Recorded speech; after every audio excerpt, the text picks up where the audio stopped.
Secondly, Magraheb continues to use a lot of assumptions to make his point. The National Council is the only body that has the Professor Magraheb report. In fact, there are just about 2 copies or 3 copies. And they have the mandate to work under the direction of the National Conference, which is the biggest body, to implement these recommendations, which they have started. And you listen to all the contradictions in Magrahab's presentation, and I listened to Dr. Educhum's rep, and clearly you can tell where this is going.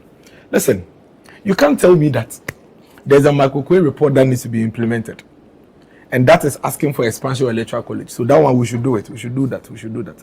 Then, because it is constitutional, it's something that we have to do in the then you ask him, but they have a mandate that hasn't expired yet. So terminate it. Terminate it.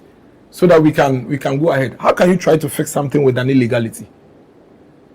How can you fix something with an illegality? Oh, terminate it. When you terminate it, you know, and that we are looking for a flag bearer, and you're looking for a president. But what has anything got to do with all of these things? What has it got to do with all the things we are discussing? It's like they are not even listening to the issues that pertain to the party that we are discussing. For them, it is all about the fact that they are going for a certain elections and they need to have their way. And that if it is not their way, everything else should cease. The National Council actually voted. Yes. Voted. Okay. You understand? And was 98% in support of the decision. Okay. So when you finish and you have a dissenting view, it is completely anti-party for you to bring that dissenting view in the public space. You understand what I'm saying? You may have that dissenting view, but that dissenting view was expressed on the floor of the National Council meeting, where it was discussed before finally a decision was reached. Now, immediately you move that dissenting view into the media space. All you are doing is that you are planting discord in the minds of people, knowing very well that this is a minority view. Otherwise, you think I want President Mahama to be president?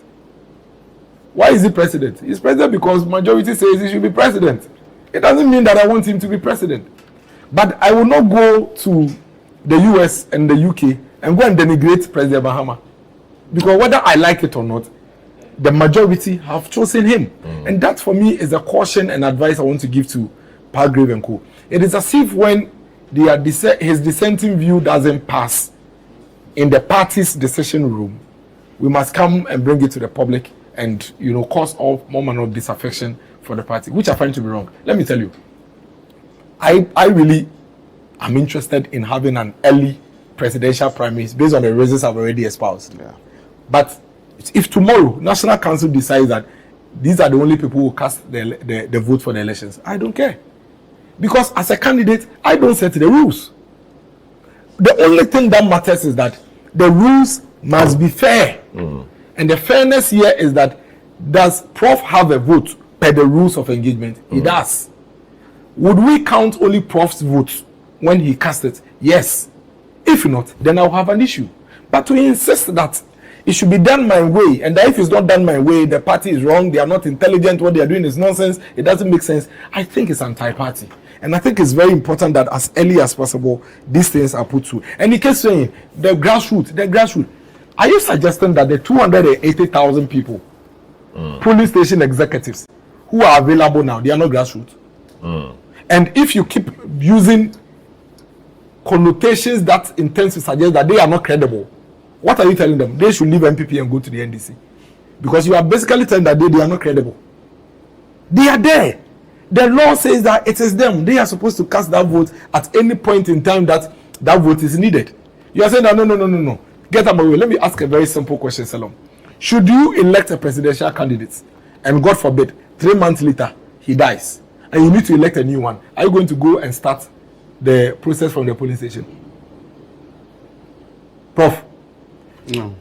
Let's say that the structure is that you go and vote again. Yeah, so if you are going to vote again, are you going to now say, even though police station executives, you were elected barely 3 months ago, and you came to cast a vote for a presidential candidate who has died, we need to elect a new presidential candidate. And so by their logic, we have to conduct a new polling station elections. Because that's what you're saying. What you are saying is that any time that we are going to have a new presidential elections, we must have a new police station elections, whether their mandate has expired or not. That's all you are saying. Because at this point, there is a set of delegates whose mandates have not expired. You are saying that from the Agyapong's perspective, you are saying that all our existing police station executives should be terminated. Their mandate should be terminated and a fresh elections held. Because in your own words, that is the only way you would accept it to be credible and all of that. And I'm saying, should we even do that? And we elect a presidential candidate and that presidential candidate passes away 2 months later. And we have to go and elect a new presidential candidate. That same logic should be applied. Because at that point, we need a new presidential candidate.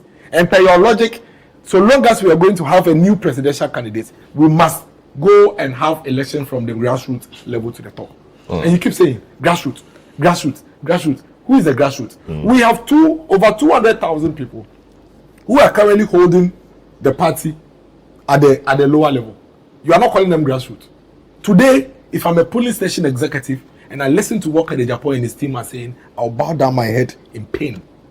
Because for the past 3.5 years, the level of commitment, dedication, and hard work that these police station executives have put into ensuring that they hold the party down in their various police stations. And you are saying that even though your tenure has not ended, the party should terminate their mandate. They can even sue you. Because the constitution actually gives no such power to anybody. Not even the National Council has the power to terminate your mandate when the tenure is not due. The constitution didn't give that power to anybody. So in any case, even if you want to implement that, on which authority are you going to use to implement that mandate?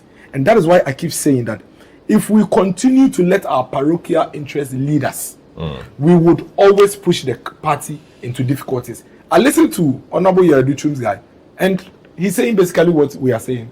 We are saying that we are players on the field. We don't make the rules. Let FIFA make the rules. When FIFA makes the rules, we would follow the rules. If FIFA says that when the ball crosses this line, it is throwing, he said, no. FIFA, the way the tennis, the pitch is too small. Open the pitch before we come and play. If you don't open it up, we won't play. Push the line further a bit. No. But that's basically what is happening. Then another person, then Kotoko, my dear Kotoko, is saying that FIFA says this is where the line is. We should use it. I think that in all due respect, the National Council, whether you like it or not, just as the conference, have been given the mandate to take certain decisions. When they take that decisions, it is binding on all of us. Bringing it into the media to help Salom and his media house to have content like we are doing now is wrong. It is completely wrong, totally unfair. But the public wants it. No. The public wants to know what's happening. No, it's our party business. The party have places where we take our decision.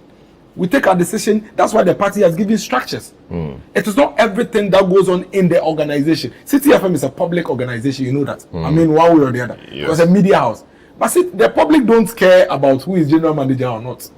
The public is not the one who wants to hear all your infighting about who is HOD or not. So they're interested in. They care about your output.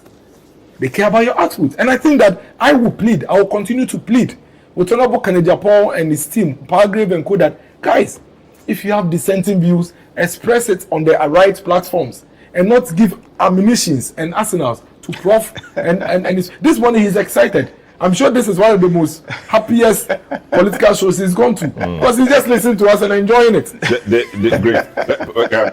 Great. Prof is still listening, but I'll deal with him. I'll this is the first time he's not even complaining about not being given time. Let's see perspective from a senior person. Doc, good morning and welcome to the program. It's been a while. How have you been?